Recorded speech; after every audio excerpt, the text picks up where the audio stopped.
大家好，感谢大家收看今天的节目。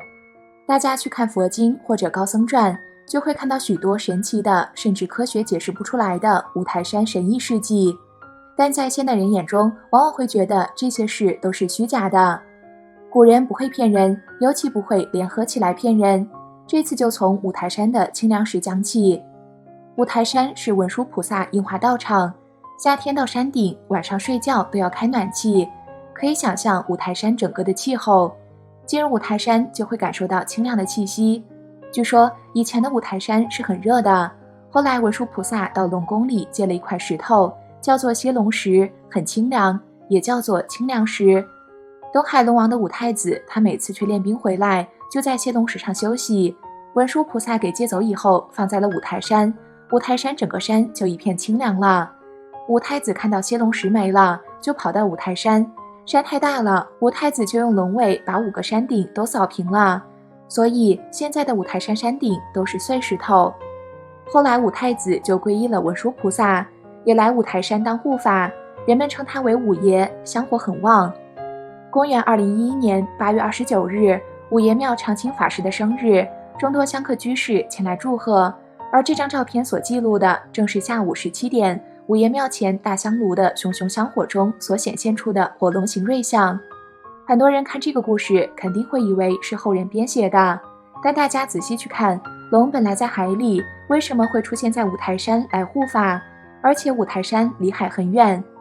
现在地质学研究，在很久远以前，五台山是在海底的，后来随着地壳运动慢慢浮上来了。沧海桑田，大家去看《法华经》，文殊菩萨在哪里度化众生的？是在海里度化众生的。有菩萨问文殊菩萨，有没有人听了《法华经》马上成佛的？文殊菩萨说有的，8岁的梭羯罗龙女，她听了《法华经》后马上成佛。这个是文殊菩萨和海的因缘。再讲到龙的问题，龙确实是真实存在过，它是化生的，能变化，大的能飞天，可以变小，就是一条蛇。龙是有神通的，因为他修行的时候成疾戒患，持戒不好，但修行很精进，就变成了龙。在五台山，听说五爷最喜欢听戏，每到夏天就有大班的戏班来唱戏给五爷听。修行的人一般在佛菩萨示现的地方修行，成就比较快。一来是有诸佛菩萨能量场加持，二来有历代高僧加持。五台山在华严经中记载，1万菩萨绕清凉。太阳升起来时，文殊菩萨带领1万眷属在山上度化有缘人。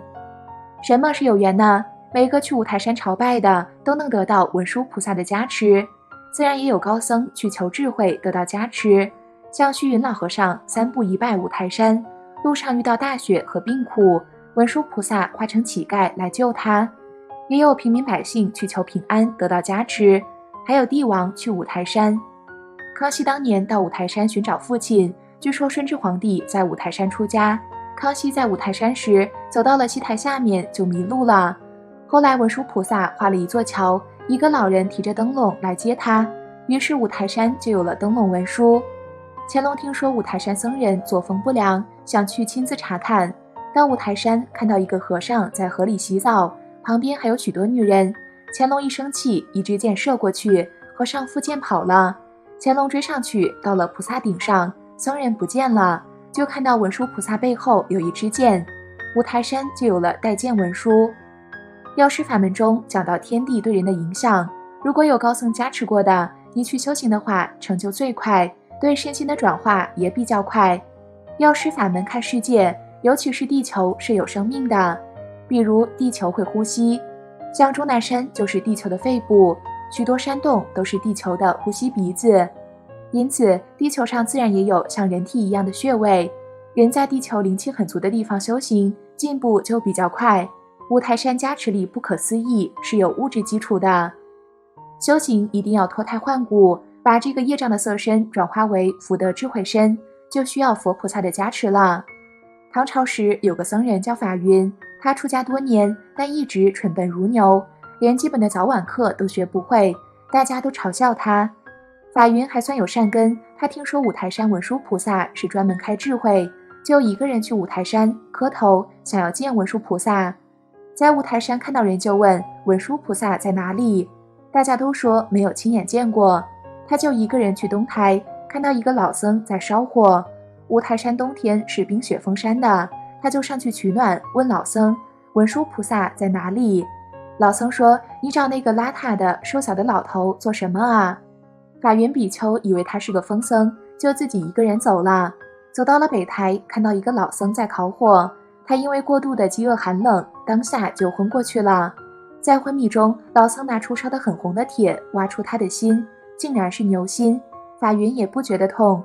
老僧说，法云比丘，前辈子你修行，但是吝啬法布施，导致你这辈子愚笨。虽然是个人，心却是牛心，但你一心向道求法，我就帮你一下。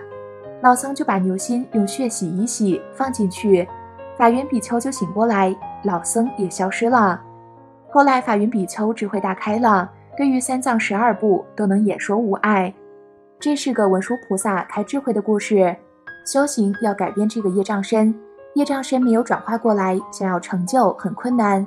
相同的，唐朝有个尊师灌顶大师，他是一心求观音菩萨，后来梦中观音菩萨把他从嘴里拉出几条虫子，又倒甘露井水给他喝下去，醒来后感觉身心安泰，智慧大开。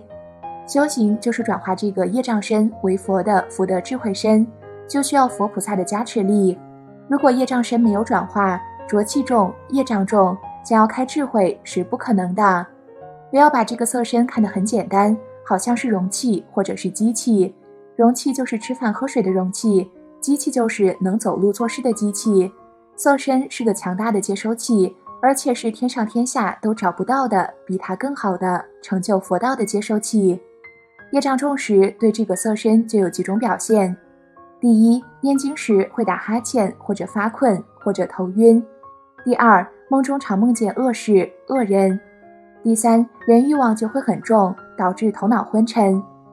业障减轻也有几种表现。第一，梦中会梦到吐出黑雾、拉大便，或者常梦见善境界。第二，对经典过目就容易记住。第三，欲望减小，尤其是世俗的欲望。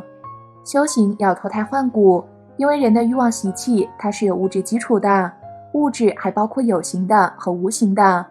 中国人讲的学佛也要有佛骨，修道要有道骨，没有这个物质基础，想修行成就很难。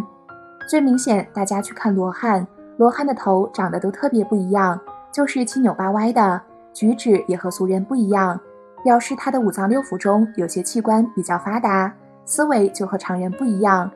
唐朝的天台宗的初祖慧思大师，他开悟的因缘也是求观音菩萨，观音菩萨给他灌甘露，第二天他头上就长出了5个包，犹如5月。大家去看出家人，有些是罗汉像，看上去好像不好看，但却特别庄严，很舒服的感觉。菩萨的庄严和罗汉的庄严是不一样的。